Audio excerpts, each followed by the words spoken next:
Hey guys, this is Tim Chase. Just wanted to see if I could help your business out by helping you understand closing costs a little bit better in the next 90 seconds, possibly 120 seconds, something like that. So we get the question all the time, how much are closing costs? And so to break this down really quickly, number one, it's important to know that there's no way to know how much closing costs are on a particular transaction in the initial stages. It takes a little bit of time to figure it out. So here's a few things that actually go into closing costs and why you can't figure it out exactly, and why lenders will always tell you it's about this or about that. Number one, you always know how much the bank fees are. It's whether it be a $1,000 underwriting fee or $600 underwriting fee, you know exactly how much the bank fees are.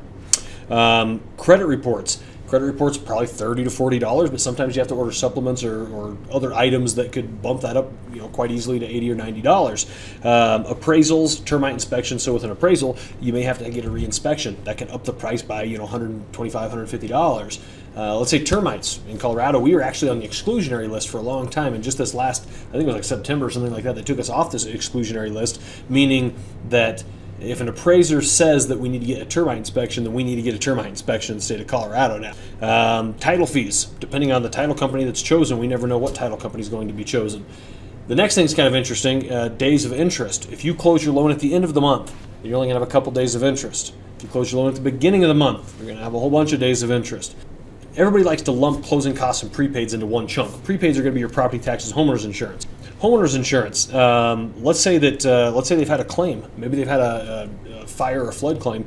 Then that's going to raise that price up by $1,000 a year on that, or possibly they're buying in a high risk area where fire danger is high. The other thing is property taxes. If you buy a house on the east side of Colorado Springs versus the middle or the south or the west, you're going to pay, for the same dollar amount, you could be paying $1,000 a year more in your property taxes.